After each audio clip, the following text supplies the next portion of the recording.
So simple was your smile, but somehow it saved my day. The memory lasts. So David, we're live and we're seeing us, but I'm letting this play. Yeah. This is your song. To a longed for One of the old songs. All right. Nostalgia. It's beautiful. Thank you. All right. So how you doing? I'm doing good. I'm doing way better than before. And it's largely due to these conversations that I've been having with you. So I want to tell that excellent story. I want you now wait. No, we just did a test. And now the video is freezing up a little bit again. I'm very frustrated because my internet is having issues with me and it's causing me trouble. So let's do this. I'm going while we're talking because we'll take it as we go. We will, and I'm going to post a comment and see what people say. All right. And sounding. There's you know what? My phone shows that there are 7 people so far logged in. Maybe ask them how the reception is. Yeah, 9 people and growing. That's beautiful. Well, the important thing, now my internet has been really slow, and it just, for some reason, I'm at the mercy of my internet. So what I would like to do, though, is I'm hoping people are hearing this, and my comments aren't even loading up for me because it's moving so slow. But your picture to me is looking really good. Are you getting any comments? Are you there? Okay. That's good. I'm gonna take my yeah. Kimberly Gold says she's watching, but nobody said how the quality is so far. Okay. It looks like we might be. Well, if people are back on, okay. Yeah, if people are seeing us and hearing us, that's the important thing. Oh, there comes my chat. I'm seeing that. Okay, so modern technology is wonderful, and I'm grateful that the news and all of the TV shows are showing us how people do this when they're left to their own devices. Not everybody has good sound and quality all the time. So, let's just get going. Thurman Moore says mine is good. Okay, well, that's good news. And Kimberly says on and off though, but so I guess some people are getting it, and some people are maybe having issues. It's the internet. So, well, let's just start. If you don't mind, David, I'd like to do the usual invocation that we've started doing because it helps set the intention. We'll call all the sound gods because, my gosh, you're the sound guy. So we'll call the sound gods in.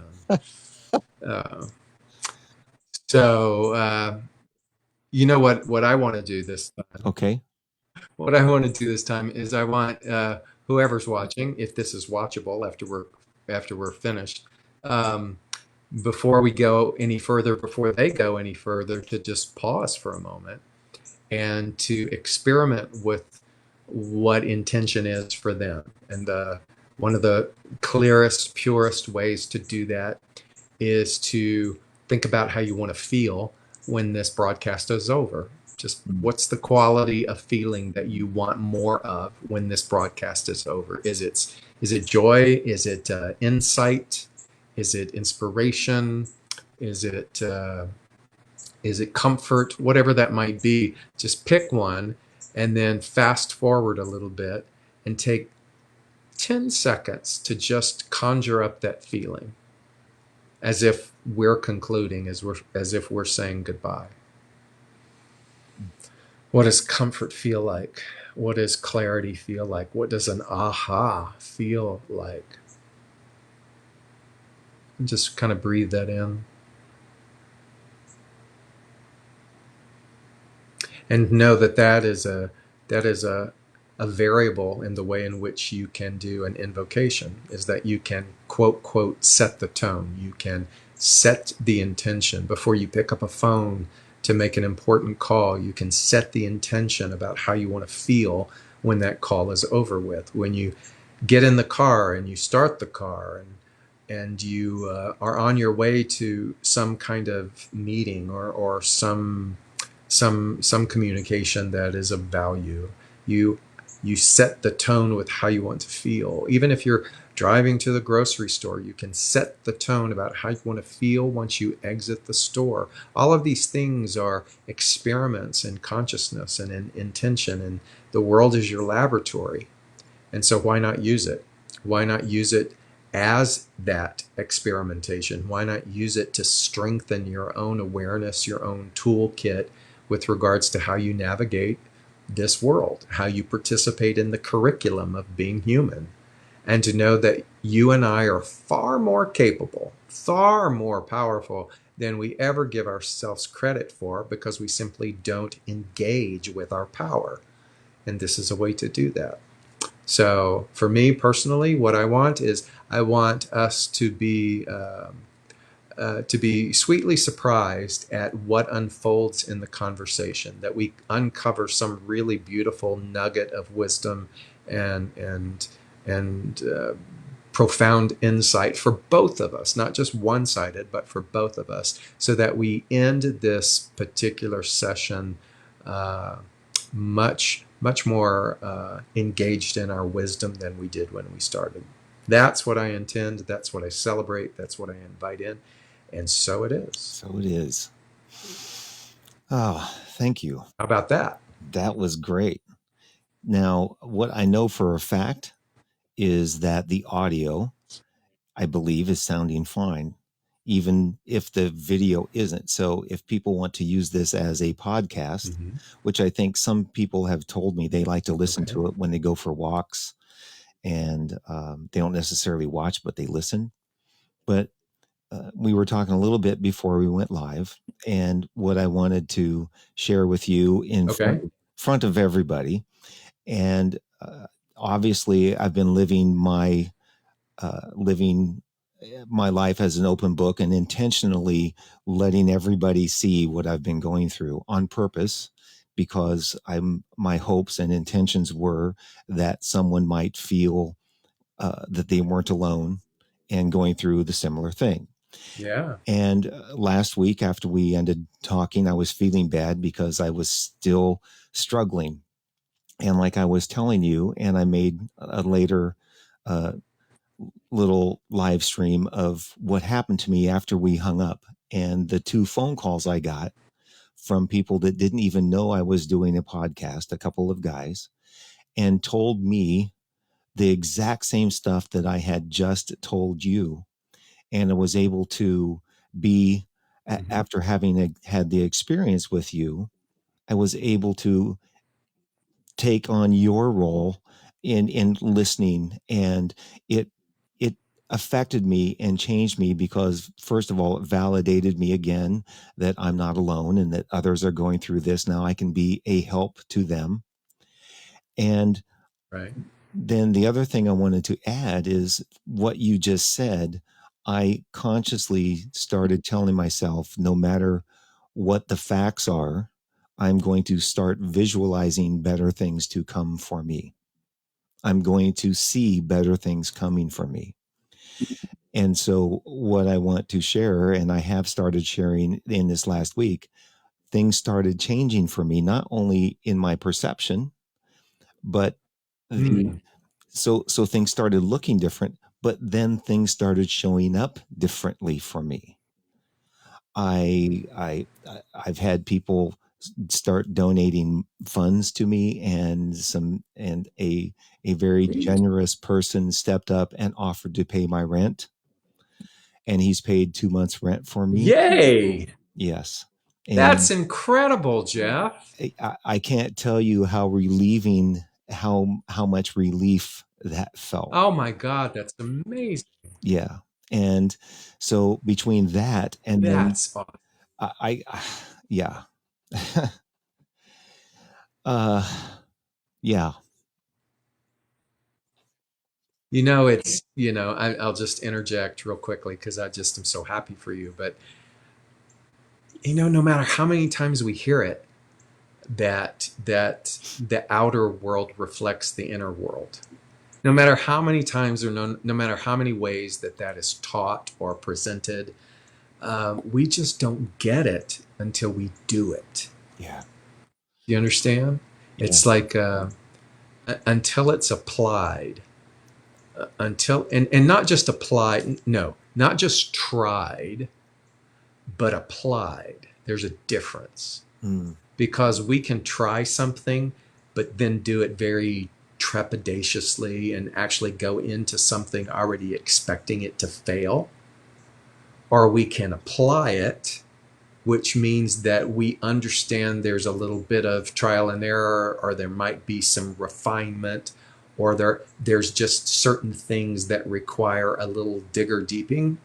In the Hindu tradition, it's the art of devotion. There's just so much devotion involved until the devotion itself becomes the actual thing. And so, how much are you and I devoted to the understanding of a just basic, simple law that the outer world can only reflect what the inner world is. And so that's what you did. Yeah. It was classic. So, and no matter how many weeks it took you to maybe get there, don't trade that time for anything, because that was a part of your process. And every day, every ounce of whether it was agony or ecstasy was of value. Right. And there's more good to say. There's more things that happened. So look at that. Right. And because you engaged me to put up my Venmo, and then another friend of mine, Tom Politzer, sax player, insisted that I do the same thing. He's been a good supporter. And between those two things, other people had donated without me even asking. But between that and the donations that I've received, have been able to keep my bank account after I've paid my rent to a point where I can be sure of being able to pay food for the next month. And so that, and then Ricky Byers calls me and says, "Can you come over and do sound for my live stream Sunday service?" Excellent. And so I go over, and of course everybody comes in and puts on their mask, and then they safely sit down, within a distant part, 6 feet. Then they take off their mask, because then they perform. I can't tell you how good it felt to physically hook up a microphone and plug it in and feel like I'm working. And I said, it's just done. And she paid me for it, but that wasn't even the significant part. The significant part was I felt value in my service again, because I was actually doing my craft. I felt like I was working, and it did more for my self-worth than absolutely anything she could have done for me financially. And that's all. And then it's going to keep repeating, and unless, like she says, unless your sound sucks. If your sound sucks, Jeff, he ain't coming back. Exactly. But for what it did for me, and that was, I believe, another result is in staying in that mindset that I'm seeing better things come and seeing it look better, and I'm feeling better. And all the way around, since last Tuesday, things have turned around for me. And now I'm trying to, the one thing that I want to make sure I don't do is engage in the news. because the minute I turn on the news, it's so easy for me. I feel like I'm on precarious, or my footing isn't really solid yet. It's been a week and I've had good stuff, but I feel like it could be a slippery slope, and I want to be careful not to go back, into that, oh no, panic mode like I was. And I think trying to be an example and a presence, a beneficial presence. And what I've decided to do now that I have a money in the bank account that I know will cover for the food. I'm going to take some of that and go give, like I said last week I'm going to go give to the other homeless, the food shelter for the homeless people in Burbank. And Nice. so I want to start doing things that ensure that the good keeps coming and keeps rolling back through me. And So that's awesome. How do you feel? pretty fantastic. And at the same time, it's scary because it's so easily can slip away. Okay. So let's for people who are watching and maybe they haven't watched us in our little sessions here these last five plus weeks. Yeah. Um, and again, I applaud you for doing this out loud. Um, this is sort of you and I having an exploratory spiritual counseling session, if you Right. will.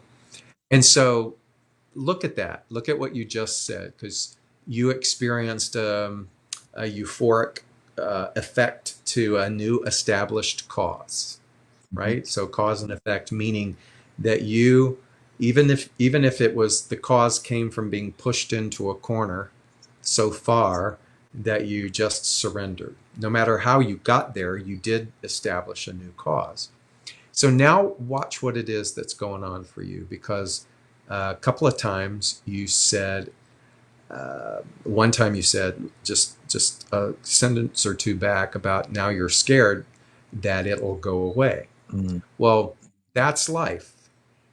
That's the ebb and flow. That's the principle of rhythm.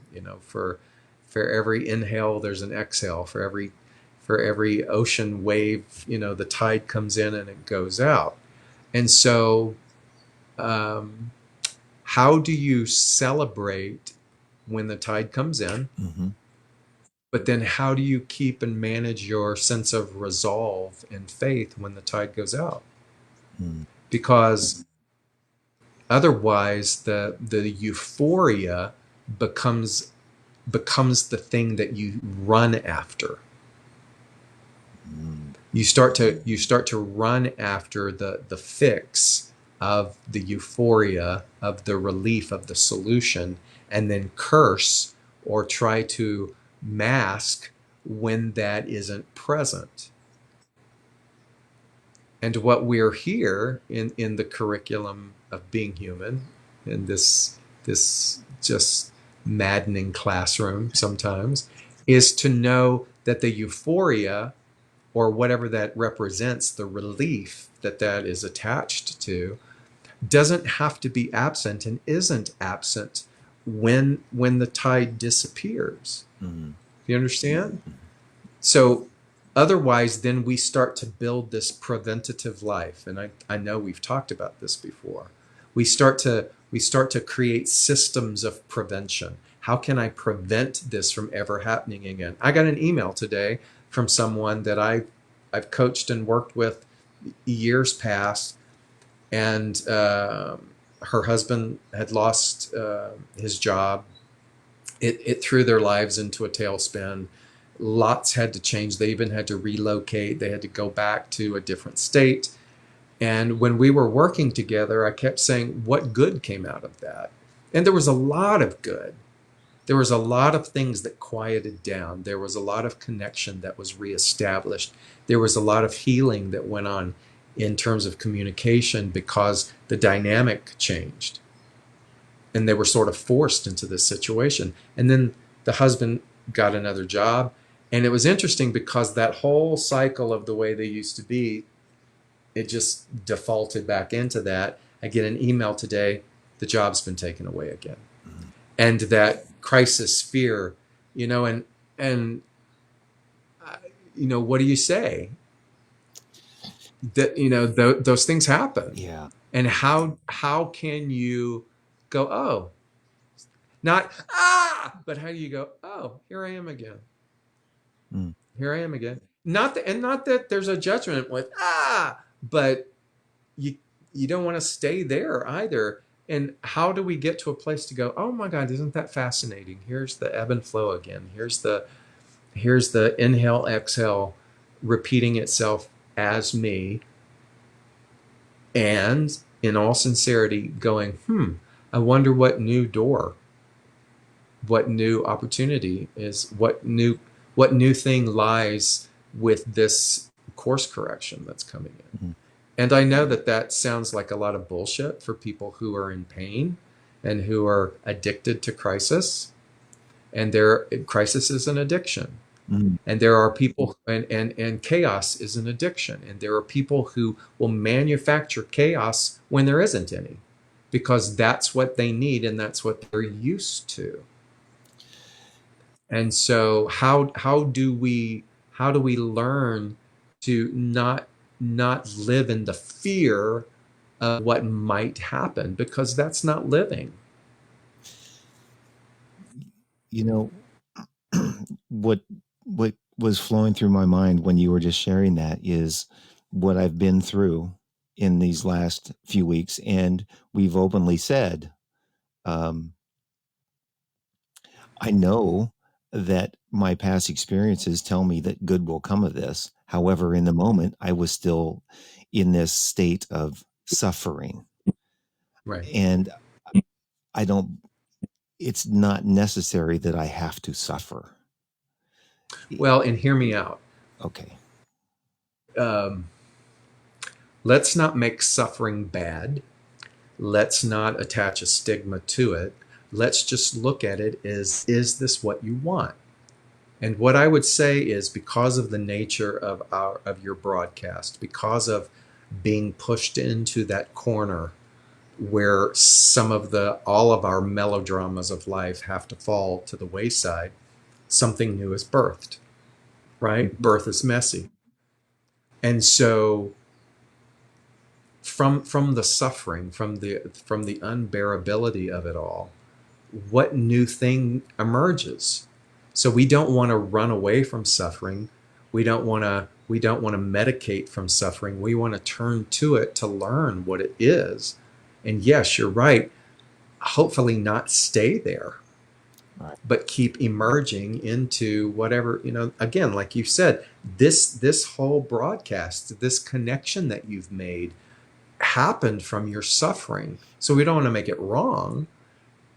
And yet at the same time, you don't want to stay there. Mm. And so we sort of attempt to celebrate everything, honor everything, if we can. Yeah. I get it. And I also, now that we're here and I'm feeling better, but which is really nice. It by is. The way, when you're talking with people, it is good that once in a while. I'll tell you a little story. So when I was first, I think I've shared with you that I am an alcoholic. I've been going to AA for now 42 and a half years. And when I was first sober, I used to call up and bitch to my sponsor all the time. I would just call up and like, oh my God, shit is bad. And one day I called him up and said, hey, you know what? I had a good day. And he goes,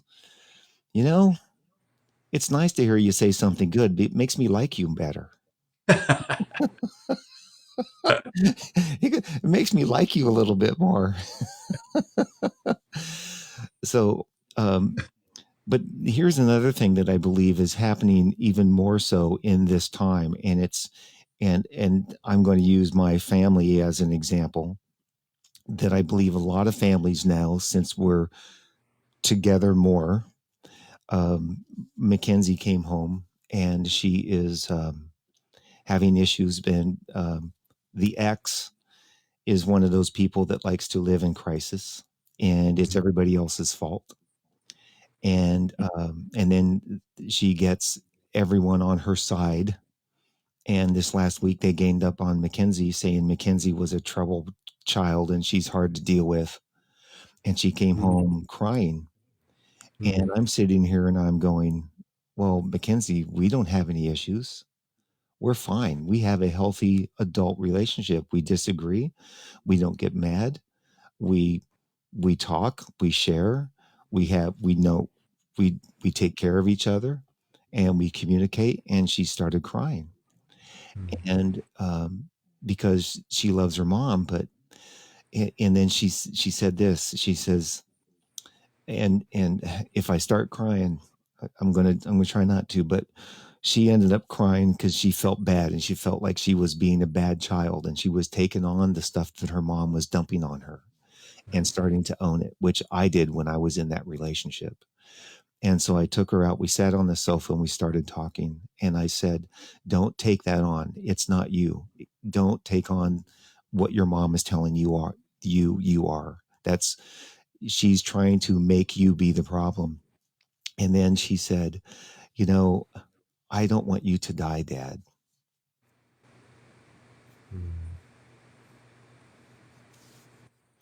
She goes, I don't know what I'll do if you die. And then to add levity, I mean, her and I have this kind of relationship, and you have to appreciate the levity in it.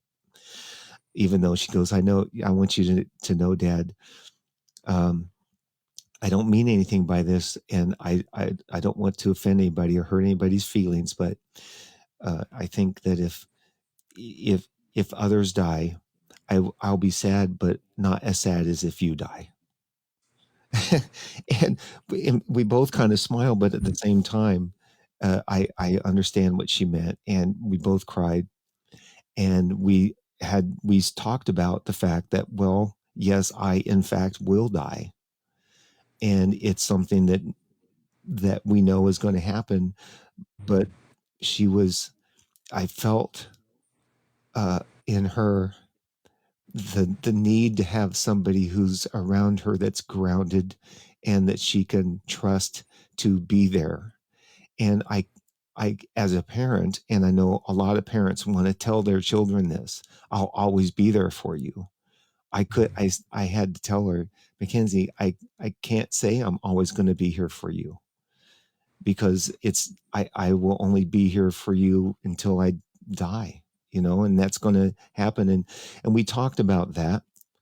And we talked about when my dad died, I wasn't angry that he died. I was just angry that he wasn't able to have the kind of relationship with me that I know he wanted, like I have with Mackenzie. So there's a lot in that, what I just said. And I think that there's a lot of families that are in that death scenario right now, where they're dealing with things just like that, where they don't want their loved ones to die. And there's a lot of fear about going back out. And it was just, we sat and cried for about an hour last night over that. And I think it's important to have an honest relationship with our children, to hold them and to be there for them. And again, I learned how to do that through you and people like Ricky and Maggie Cole, and it showed me how to be there for someone who needs just to be loved, and to not really say anything. It's so easy to want to have to feel like I want to comfort and say things, but sometimes not saying anything is the best thing. And so I just wanted to say that in case there's somebody that has a parent or has people that are dying, because right now, even though things have tapered off and people are feeling more relaxed, the amount of deaths and cases are still being being constant and happening daily. So in a family relationship, how do we manage those situations now, uh, when, especially if someone else in the family don't know how to exist without crisis? If I don't. Well, yeah. First of all, what you did with Mackenzie is masterful. Is you did create that safe space for her to be able to express. That's all that any of us can do.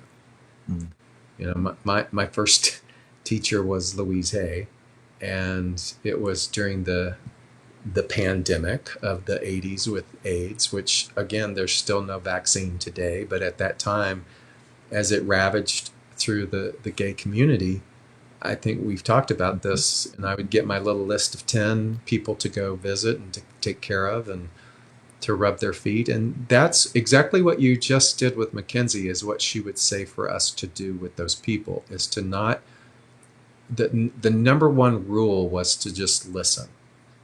Listen,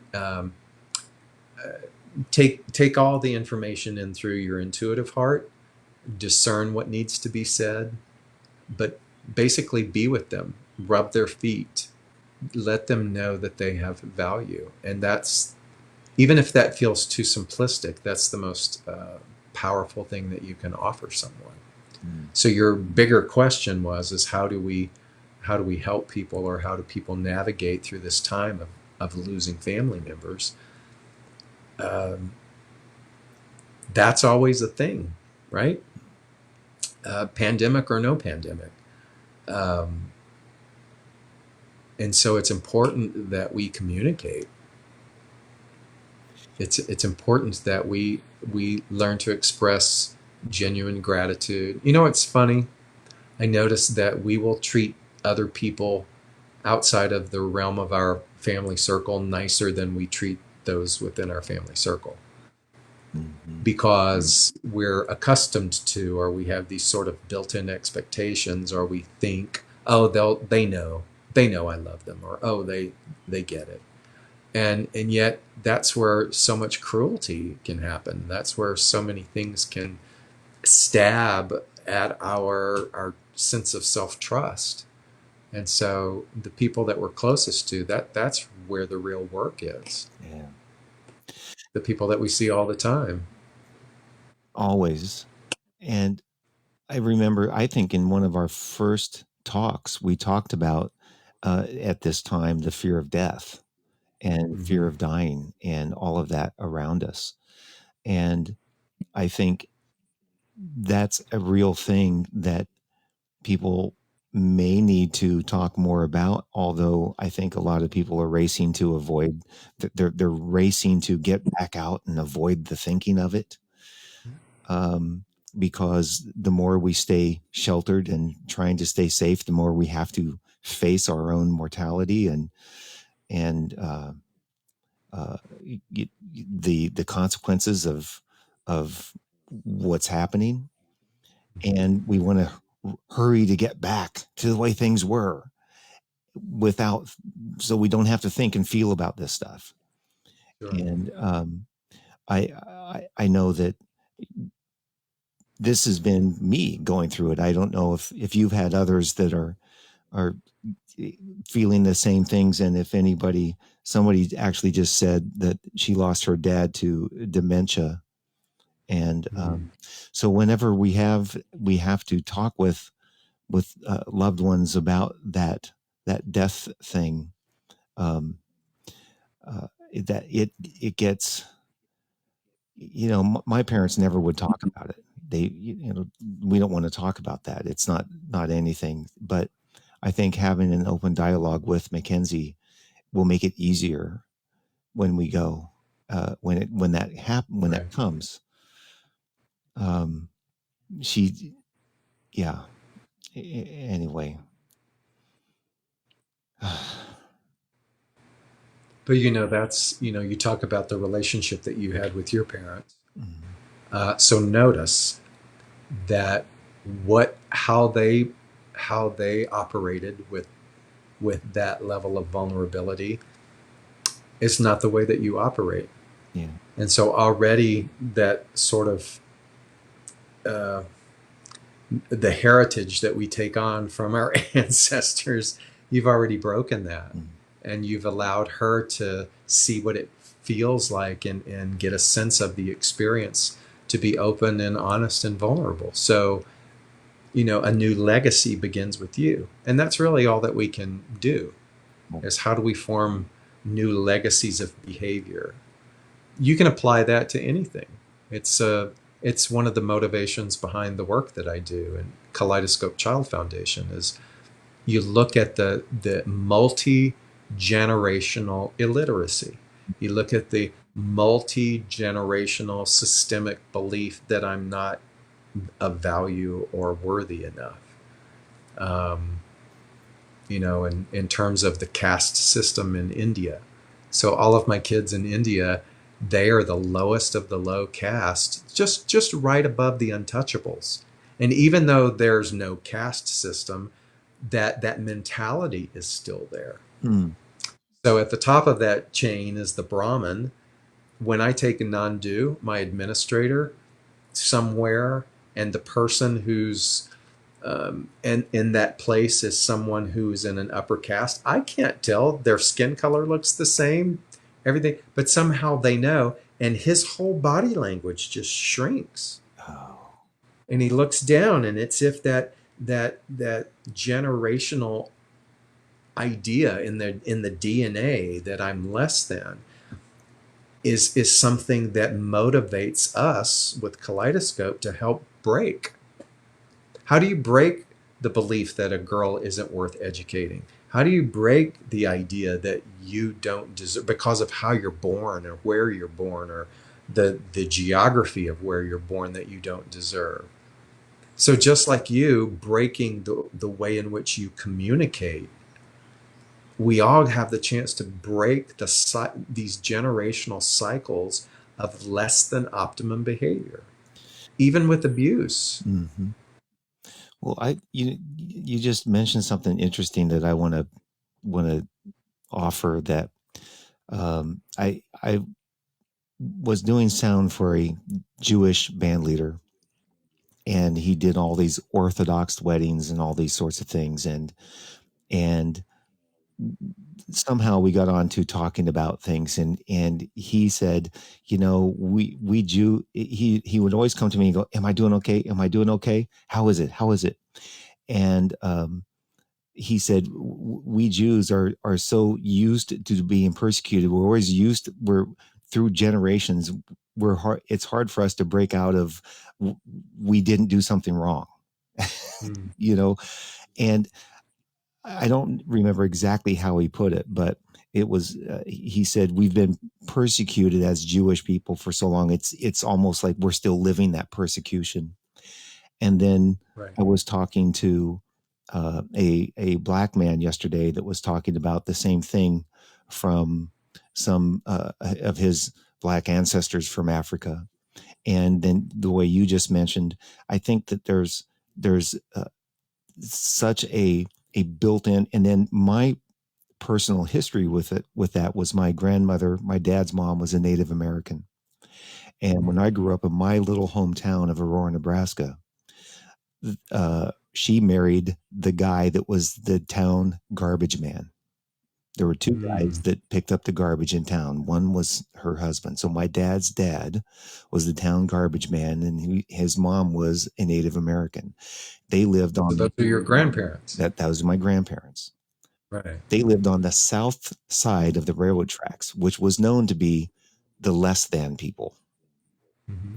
And I grew up not only with the beat down of alcoholism and you're not worthy, of the town telling me without even saying it, then I'm not Right. as equal to them. So I get what you're saying. I totally feel it when, those people don't have to say anything. The minute they want, it's all in body language. And like you said, the history of, Right. so conditioned it's a feeling. No, it's just a look, just the right look at somebody. You instantly go, oh, Right. and So you know what? You know what's so amazing about the cumulative time that we've had together mm, is that now I learn yet another piece about you. So now I learn about the story of your grandparents in Nebraska, that your Native American grandmother and your grandfather, who was a garbage collector, one of two garbage collectors. So I subscribe to the idea that we carry the DNA of our ancestry. mm, And so like I carry within me the DNA of a long lineage of abuse. There can be within your DNA that sense of crisis, that sense of not having enough, that sense of struggle, that sense of whatever it might be, of being less than. And doesn't that color our response to the world?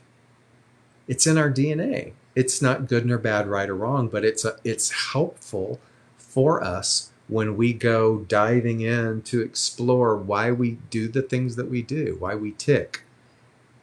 You know, why would I enter into certain situations or relationships feeling less than? Because that lineage of abuse is that voice inside and that sort of reptilian part of our brain that just says, well, that's all that you deserve. mm. I'm not fully conscious of that. You're not fully conscious of that reactionary part that might immediately go into crisis or preservation. Right. But we can go, wow, huh. And if we really want to do the deeper dives, we can sort of trace those things and unhook, if you will, our loyalty to those choices. You can. There are ways to do that. Do you find that meditation helps get into some of that stuff to reveal itself? For me, it does a little bit, but some of that old stuff is to me almost like a layer of onions, that layer onion analogy in which I don't realize it's there until all of a sudden it rears its head and says, oh, just like the start of this thing. I didn't realize that I was going to be so terrified when my money and work got taken away the way it did. This was a new, and almost being homeless was a new experience for me. And I didn't know that was there Mhm. until all of a sudden. But now that you know that sort of preservationist, you know, crisis thing is there, it's like, okay, what do you want to do with it? But your original question is meditation of value. Uh, my viewpoint about meditation is yes, it's a crucial thing. Don't make it don't make it don't attach goals to it. Let meditation be an exercise where you just observe your thoughts.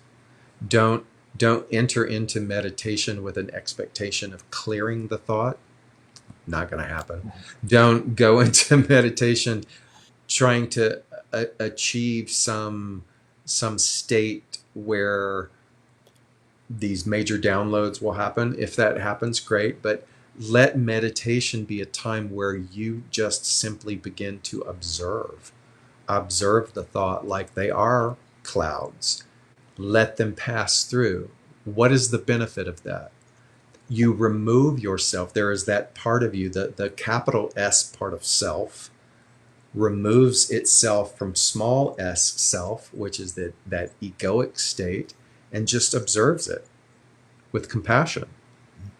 And the more that we're able to observe it, we can then become the observer of our own lives because we've built up this meditation muscle and we don't become so reactionary when small s stuff happens because capital S stuff goes, oh, I'm just observing.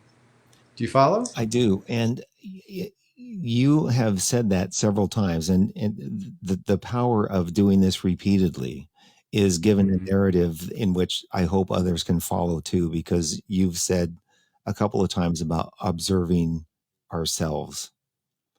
Right. And I think uh, I it's important to be able to somehow observe what I'm doing. Like last night, I consciously sat there and I said, okay, what's the best way to react to Mackenzie? Okay, just and think about how I was sitting, what I was going to say, what I'm saying, just put my arm around her and just held her and tried to be what you said, an observer of how I'm going to do this and not react. Although it's hard to not cry, but um, it, I know you've said that a few times, and I think it's there's for me. It seems like there's a space so between when something comes up and the reaction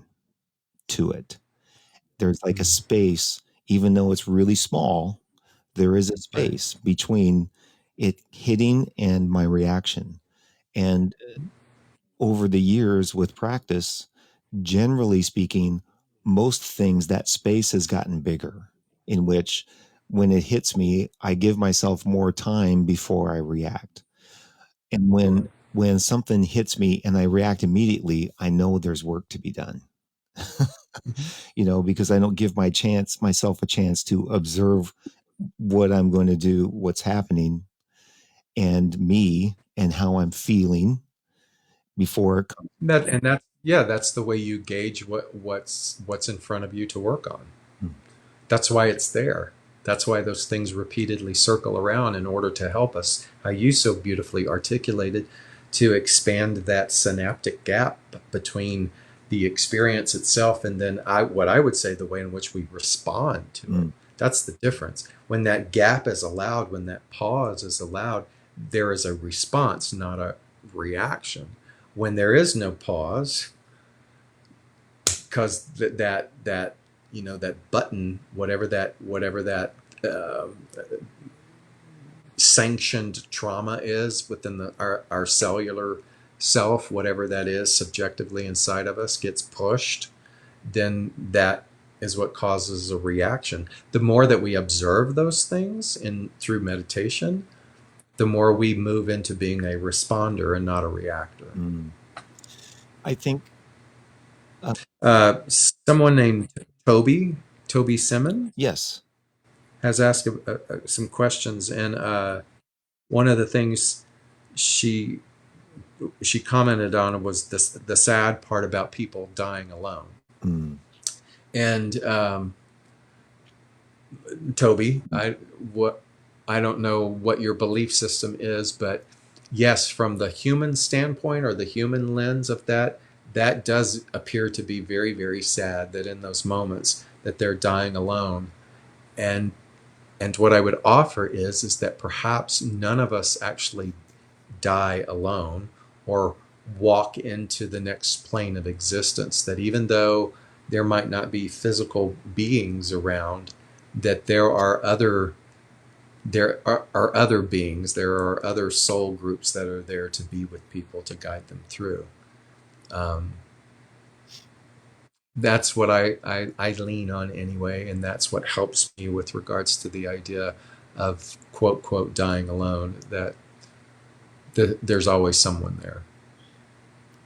you know, uh, I I I believe in angels, and I believe in spirits, and that are around to help us.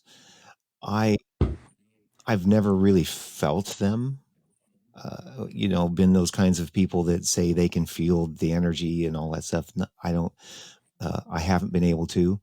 I actually have talked to a few people that have been in near death experiences where they actually remember them and said that they've seen beings and angels come. So what you just said makes sense to me, and I believe it to be true. But I've not been able to have a personal experience with any of that stuff myself. just believe it to be true, and that based on my belief system, in that we are all of God, and God is in us and around us everywhere, that we are never alone, ever. And you know what's cool is, depending on whatever your belief system is, that's the lens by what you see that presence to be. So if it's an angel, if it's, if whatever your faith tradition is, that's the God being, or that's the presence, or that's the comfort that you see in that costume, because that's what we perceive it to be. And so that's why some people see this kind of Jesus. That's why some person sees this kind of an angel, because that's the thing that's relatable to them within their own conscious filtration. But whatever that essence is, that boundless, uh, limitless essence is all of that is always there. It's there right now. It's sitting right. It's all in, around, and through you. Yes. And I want to apologize for, I know I do see some comments there. And when I'm talking to you, though, I try not to look too much, because I want to focus on what you're saying, because I don't want to lose my attention, because I feel like it's valuable for me to stay paying attention to you. And And now I'm experimenting a little that's bit good. different than That, other weeks, because I'm on your right? page, Well, that's so that good, I can though. see them. And so it's like, oh, this is something different. So Kimberly said, what about the need to overcompensate to get the euphoria stage back, which most often will backfire and push that desired outcome farther away? Well, Kimberly, you already answered yourself. So the need to overcompensate to get the euphoria back, you don't trust the euphoria, or whatever the sensation that is attached to the euphoria. So a euphoria then becomes, what I will say, it becomes a miracle. And I'm not a person that subscribes to the word miracle, because miracle makes it look like it's an exception. And I think that which is a miracle is an ordinary. The thing that we go, oh my God, it's a miracle. No, it's an ordinary. And it means that what happened is all our defenses fell in order for us to experience that thing, but we classify it as a miracle. So to hold, put something in the classification of a miracle means that there's some outer deity being that's holding the good back and goes, oh, okay, let me throw it onto them now. Rather than, no, it's like you and I taking responsibility in consciousness finally drop our resistance or our fear long enough to see the euphoric that is already in existence. So to try to fight to keep it means that we don't trust it. And not trusting is just, again, another piece of the way in which we're wired, or in terms of our belief system. And so the work then becomes, what do you need to do to trust? Well, you've got to go you've got to do things, you've got to go and venture into the mystery. You've got to go and face the things that you don't trust and try again. Thank you for the question and for answering that. And while you were doing it, I read, I had an angel from Dawn Marie. I had an angel put their arms around me in a hospital elevator after I visited a dying friend. She was warm and I could feel her arms around me. I mean, she talked to me and looked like a person, but when I got off the elevator and turned around, the elevator was empty. Good for Yeah. you. Nice. So just, yet one more reminder that we're never alone. This concept of being alone, or having to do it alone, that there's no, from a metaphysical standpoint, there's no validity to that. Yeah. We make it feel that way by our own belief in that. Yeah. I had an experience once, um, And I guess I shouldn't say that I've never really seen things, but I was walking through San Francisco downtown by this uh, the Westin St. Francis. I was walking along. There's a lot of people, Uh-huh. crowds of people. It was Union Square, and I was thinking a particular thing. And there's always a lot of homeless people and people asking for money. But this guy walked up and looked kind of funny, and he looked homeless, and he walked up to me and kind of gave me this smile, and I reached in my pocket and I go, "Oh no, I don't have any money," and he just kind of smiled and give me this friendly look, which was different than most homeless people. And I remember stopping and turning around to look like, well, that was really an interesting exchange, and he was gone. And my first thought was, Hmm. hmm, that's exactly what I did. I went, what was that? And it's possible that that was just somebody coming to say hello. I don't know, but I've had a few things like that happen. I think that just, it's really hard to explain, Yeah. but they have happened. If you use the word angel, think of it this way. Neil Donald Walsh, in that first book, Conversations with God, book one, Mm, said, and I paraphrase, um, "Remember, I have sent you nothing but angels."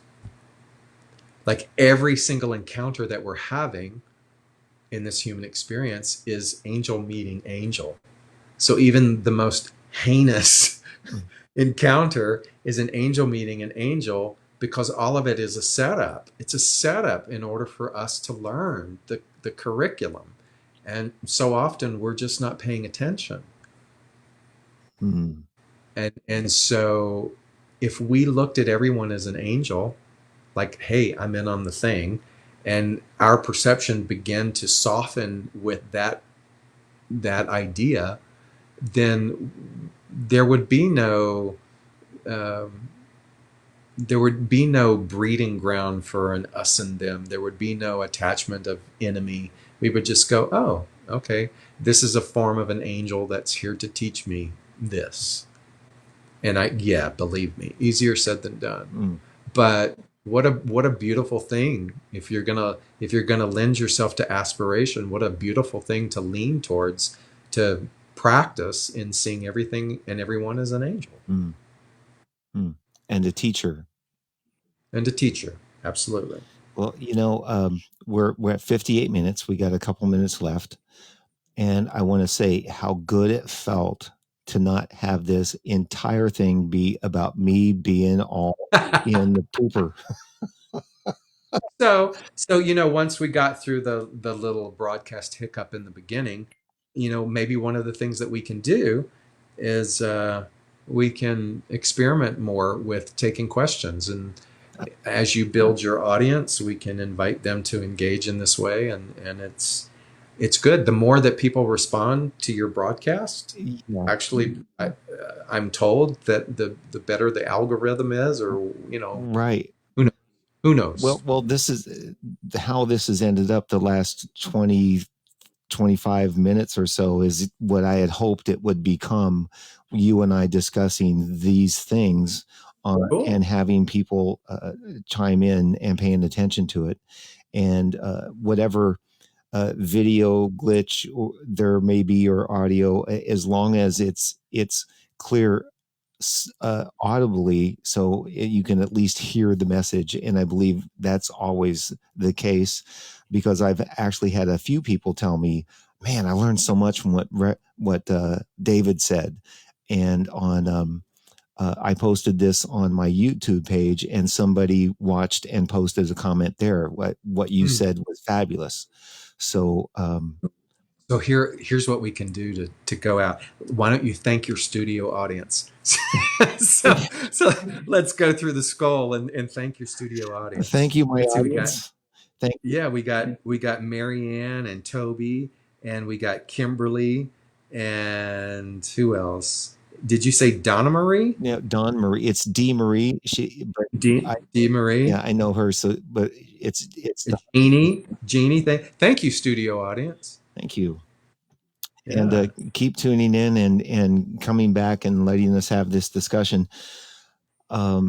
It's much needed, and I'm really happy that many people watch this after we've done it. And Thurman Moore. Oh, Thurman, yes, and Thank you, Thurman. Katie Levi. Did I say that right? This feels like a fly on the wall of personal coaching. That's what it's intended to be. Good for you. Nice. Oh, Thank you all. okay. All So right. I'm I love you, I man. love you too. Thank you. Listen, I'm going to take us out with the thank you again. I'm going to take us out with a little bit more of your song. I'm going to start from where you're singing. So we'll close out the show and. Not knowing my thirst to belong was masked so well. Bye. So are the ways to be lovingly little bits of heaven, spreading the seeds of smiles, reconciles, worth as selves companion. The window's now open wide for my soul to see.